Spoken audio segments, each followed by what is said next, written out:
Welcome back to the Real Arsebal Deal Podcast. This is your host, Rav. What have we just seen in the Champions League? Just where to even begin? Where to even begin with that? I'm absolutely stunned.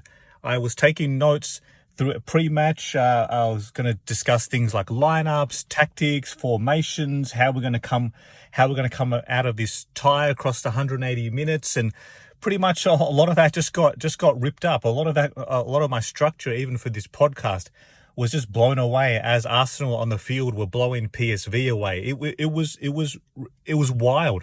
Couldn't believe what I was watching sometimes. We had them on toast from very early on. I was expecting a positive start. I think the club needed to do that. You could see the willingness was there from the opening whistle. In the tunnel, on our feed that we received here in Australia, in the tunnel, there was some audio coming through, right? And I could clearly hear Raya say something like, "Come on, boys, fast start," or "quick start." It was something to that effect. And it must have been something that they all focused on and they all spoke about pre-match, or maybe Arteta did. And boy, did we come out of the blocks early. It was just a palpable change of energy and intensity. I don't want to be too cynical, right? I would have loved to have seen just a little bit of that, applied to the West Ham match a few weeks ago. But you know what? That is what it is. Just got to deal with that now and move on and focus on what we saw here. Like this was Arsenal at our free flowing, quick movement, controlling, attacking flair best. There was attitude there. There was just an air of arrogance. The personality. We stamped our authority on the match. From very early on, we set the tone. Now, importantly, though, what was so important is that you've got to capitalize. You have to convert that performance, that intensity, onto the scoreboard, right? Because we've seen how a match can just ebb and flow, right? And we've been on the receiving end here, haven't we? Us as Arsenal fans, when we dominate a period of the match, but then the ball goes up the other end and out of nowhere, we're down 1-0, right? Like it's too often we've seen that. So full credit to Arsenal, full credit to all of them. They put the foot on the throat and we capitalized. It seems like so long ago, right? Given how much happened in this match, but very early on in this fixture, it was just a very strange moment with Odegaard. He was played through beautifully, and he lined up the shot. He was about to rifle one in on his left foot, but then out of nowhere, something happened. Did he trip? Did he receive some contact from the PSV defender and he's gone over? Now, again, I'm not sure what feed you're all watching. I'm pretty sure it's the same broadcast we all see across the globe. But here that they didn't show a replay. Like I know they were waiting for the ball to go out of play. It took 2 or 3 minutes for even the VAR check to happen. You saw so many protests from Arsenal players. Like Declan Rice was beside himself. He had both arms up, close proximity to the referee, asking, what's going on? Like, what happened there? And when they finally showed it, I still couldn't quite tell. It was just weird. It looked like, it reminded me of a few seasons ago, something happened with David Luiz was penalised for this, that his leg just glanced, made contact with the attacker's studs and caused them to lose their balance. I think that's what happened with Odegaard here, right? Whether it was a penalty or not, look, I've seen them given, but I guess in the grand scheme of things, right? Does it really matter in the end? Because we were having chances, we created openings. There was a cracking shot from Rice from distance, which went in. Like I don't want to lose sight of these sort of moments, even though the goal doesn't count. But so often we've been saying, where are the goals going to come from? Where are our attackers? Can we take a few more risks? Can we take shots on distance? Do we have to have the extra 3 or 4 touches when there's a chance to shoot on target? And it was a fantastic hit. Once again, didn't get many replays of that offside. Like they showed a still frame. I would have loved to have seen some lines drawn because, it could have been one of those ones that was actually onside. But look, anyway, all that aside, it didn't take long for the actual goal to come through. And boy, when it actually came, when it rains, it pours, as they say. It was beautifully worked in to the box by Trossard. Rice with a lovely spin pirouette, flicks it onto the back post with a lovely deep cross. And Timber, for a man of his height, boy, he can climb. Like he's a fantastic duel winner. whether it's the ball's on the deck or in the air, like he climbed high and it was a beautiful header into the goal. And I was just in disbelief because we've all just been watching the last few weeks, right? We've been struggling to score goals, and all of a sudden, just out of nowhere, it shows how easy it can be. Yes, we're struggling for forwards, and we don't have a striker. But all of a sudden, you get a driving run from they call him the horse for a reason, Declan Rice. A driving run, pinpoint cross, have your fullback advance to that position, which we don't often see on the right. Like Timber normally doesn't get as far up that compared to White. And then he climbs up and 1-0 to the Arsenal. It was awesome. It was absolutely brilliant. And then just as I was celebrating, I was watching with my sons and my wife, and we were like, wow, this is this is a completely different Arsenal. Just out of nowhere, right?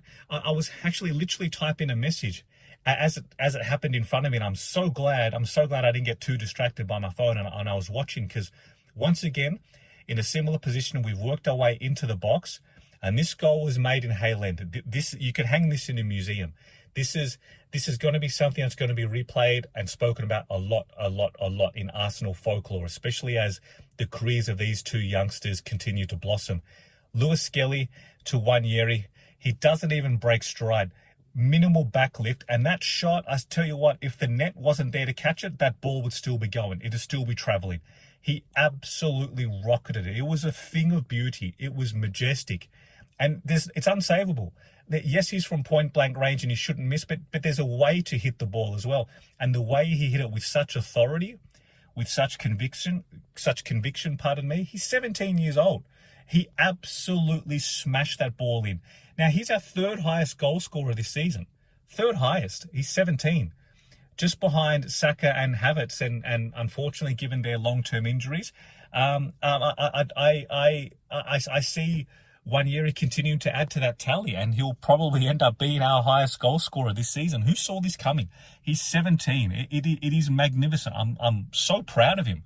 Right? It's a beautiful time to be an Arsenal fan, to watch these two flourish and blossom right in front of our eyes. I don't think any of us saw this happening pre-season. And speaking of Lewis Skelly, it must be said, look, I consider him, if I thought we were a bit unlucky not to get a penalty, I think we were handed that back and then some. I think Lewis Skelly is very fortunate that he didn't get a second yellow card. That challenge is not the type of challenge that you do when you're already on a yellow. And it was his trailing leg, his right leg, that really made some contact with him. You can see the PSV fans in that little corner. You can see their players protesting, right? I really thought the ref was going to reach for a second yellow, and I probably wouldn't have had any complaints, right? So we got very fortunate there. Referee in against that home raucous support, you know, it's not often that they don't brandish that second yellow. It's very much a decision that more often than not goes in favour of the home team. So I'm very glad, because we just don't need that narrative, right? Of course, we don't need another red card. That's obvious, but we just don't need this narrative to continue to grow against Lewis Skelly, as unfair as it is. And I'm really glad that Arteta took him off, right? Just take him out of the firing line. It's okay. We're actually well stocked there for options at left back and the full back area. So it was just a wise move. Thankfully, we were given the chance to do it, right? By him being left on the pitch. So that was excellent. The third goal, it was again just bizarre viewing, because I was waiting for a whistle to go. I was waiting. It was you know, players falling over each other. It was a sea of defenders around their legs going in. Timber sort of, you know, tumbling over. I was just waiting for a foul to be blown, but then inexplicably the ball has just failed to be cleared by PSV, and Marino just slots home beautifully, and 3-0. There was another check, an offside check, but so much happened between that still frame where it looked like Marino was offside. So much happened though, so many interplays, so many changes, touches of the ball from Arsenal and PSV, that I think logic prevailed here, common sense prevailed, that the goal stood, and 3-0, and I think game over, and the tie was pretty much done from there, right? I was still I'm still in wonderment. I was still in amazement of the second goal from Ethan, and then all of a sudden we're up 3-0. It's like, what is this? What is this Arsenal? We've got no strikers and it's raining goals. It was amazing. Two things I must point out at this point in the podcast. I'm remiss. I should have said this at the start, right? We, as amazing as this result is, it's 7-1. I think it's our most significant European win in Arsenal's history. I think it eclipses the 5-1, which I remember watching live at the San Siro with Thierry Henry, just in a league of his own back then. As amazing as this is, we must say we have to disclaim the fact that PSV were ordinary. They were very, very poor tonight. I know they've struggled in their domestic league. However, I wasn't expecting them to be this bad, right? That they gave Arsenal so much space. The amount of times that we opened them right up. Rice, Odegaard, just driving through the middle, party. No pressure. Hardly any bodies in front of them. They completely lost their shape and their structure. We were just doing as we pleased, right? Pinging the ball to the left, to the right, to Ethan, to Trossard. We were just doing as we pleased. It doesn't happen in the Premier League. We don't get this much freedom in the Premier League or in England, right? We see how much we struggle against the mid and low blocks, right? They were terrible. Now, it's one thing to say they were terrible. It's another thing altogether to capitalize and take advantage. And you still got to go there and do it. You still got to go and get the job done. Take your chances, put your foot on the throat, finish them off. And to Arsenal's credit, to our credit, we absolutely did. And I'm so glad for that. And I'm so proud of that performance, right? So PSV were terrible. Their goalkeeper, oh dear, like he made some shocking mistakes. Some of his parries just went straight back into the middle. Odegaard capitalized later on, right at the start of the second half. Before I get to that, Thomas Partey. I prefer Jorginho. I think from those of you who have listened to my podcast, you know how I feel about Jorginho. Very heavily underutilized. I didn't like seeing Partey back on the team sheet. I know Arteta is obviously a fan and will utilize him in big matches as much as he can. Fair enough. It was just a silly mistake. He didn't need to do that. It was a clear, blatant penalty. And why do that? Why give them a sniff? Why let them back in? It was just needless. And instead of going into halftime at 3-0 comfortable, we've opened the door slightly and it's 3-1. To be fair, whatever slight opening there was of a window or the door being slightly ajar, whatever you want to reference, we absolutely slammed it shut, picking up where we left off in the second half. So then I think it was about a minute played in on the clock. Odegaard pounces, he scores, and here's where it starts to get a little bit hazy, right? Like I'm trying to just remember my sequence of goals correctly, because it was Odegaard, and then shortly after, out of nowhere, we play the ball in through the left, Calafiori and Trossard interchange, Trossard with a beautiful dink finish, and then it's, what are we up to now? Is that 5? Yes. 5-0, right? We were just wondering what is going on. And by this point, I would have happily blown the whistle, saved the remaining 40 minutes, right? Saved the minutes in the legs and put them out of their misery, right? I would have happily taken that back to London, that scoreline, right? There was still time, of course, for us to pile on 2 more goals. Odegaard, again, scored the 6th, I believe, scored later on. Poor goalkeeping. He really should keep that out, right? The very fact, though, like I mentioned a few minutes ago, that we're taking shots from distance again. Like Rice has taken hits from close to the box. Odegaard did. And you just never know what's going to happen, right? You got to roll the dice sometimes and see what happens. This time it paid off in our favor. It was just... He didn't need to flap at it like that, right? I'm just so glad instead of ricocheting off his hand over the bar or something, it went into the goal. So we benefit there again. 6-1 Arsenal.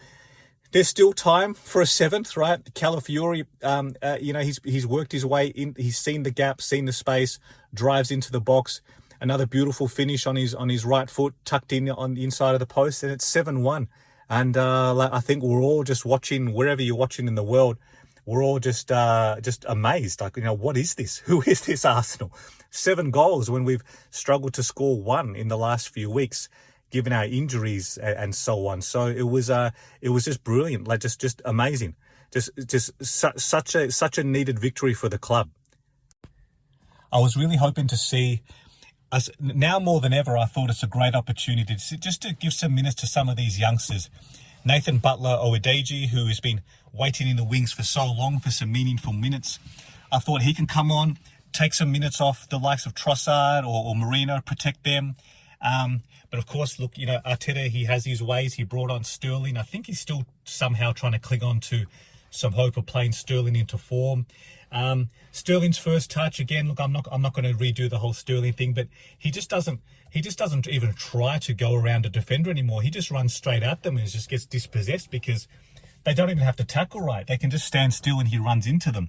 So that was a bit disappointing to see, because I just don't know when are we going to get a look at these guys otherwise, or is it just that they're just nowhere near the level and they're only just making up the numbers on the bench, right? So it could be that.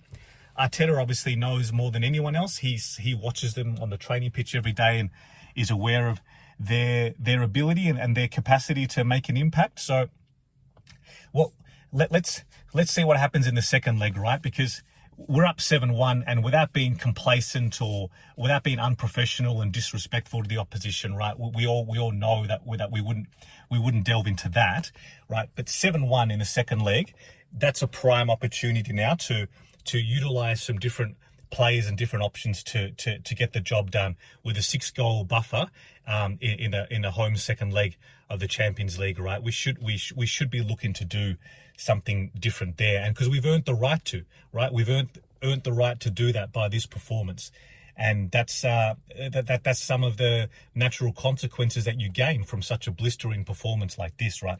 So 7-1, and we did make some more changes. Partey came off, Zinchenko on. He looked lively in this sort of newfound midfield role again. I think it's coloured by the fact that the space that's given in midfield, right? We don't often see that. We don't often see us afforded that sort of space and time in the Premier League. So I'm not trying to read too much into those sort of performances. Who came on? I may have missed someone. Yeah, of course. Timber came off, which is excellent for him. White is back. He copped a nasty tackle later on, which for a moment, my heart skipped a few beats, right? Watching him writhing in pain on the ground, but thankfully got up and limped it off and walked it off, and he was fine towards the end. So we saw the game out professionally, right? As you'd expect, given our injuries, right? We're still a very experienced professional team. So we did what we needed to do, saw it out. 2 minutes at a time. We saw that out pretty comfortably as well. And 7-1 to the Arsenal. Like what a night for the away fans. What an extraordinary European away leg. It's the type of thing that people who experience that, if you were one of the lucky 3,000 or 4,000 Arsenal fans in that contingent to experience that, it stays with you for decades, right? It's a lifelong memory, irrespective of what happens now or next or in the remaining months of the season. That stuff stays with you for a long time. In fact, if you were one of them, I would love to hear your thoughts. If you can please share them, I will share any of your feedback or your insight, your experience on my next recording, my next podcast. Because what a moment to be a part of that. And yeah, look, 7-1. I don't think any of us saw this coming. I certainly didn't. I would have taken a dour 0-0 or 1-1 score draw as long as we didn't lose, because I wouldn't want to be chasing a lead in the second leg given our goal scoring struggles. But, like 7-1, I still can't believe it. I'm still pinching myself. This was a magnificent night for Arsenal. Absolutely magnificent. We very much needed it. Need to kickstart some momentum. We've got some big domestic fixtures coming up. We've got Manchester United on the weekend, second leg against PSV next week, and then Chelsea in the Premier League as well. So this sort of energy, this sort of momentum, it snowballs, right? We needed to change the narrative, and we certainly did that. So we've turned the tide. Whatever happens in those matches, right, it remains to be seen. But just imagine the mood right now in the dressing room. Imagine the mood at the club, the energy of all the players and staff watching that, the return home. Imagine the smiles on their faces, right, as we get back to London and we focus on nutrition, recovery, prepare for Manchester United on the weekend. Like, the energy will be palpable. It's brilliant for all.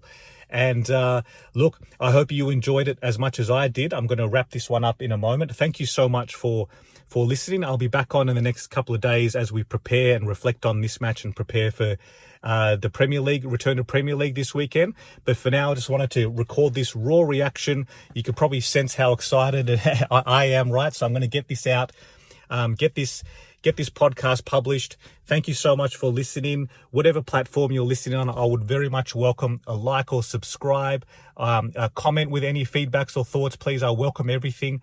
A review, if you would be so kind to do that. It really helps with search engines and the algorithms. Thank you so much for being here. Like, what a night. I'm going to end up watching the replays of that 1 year goal in particular 100 times.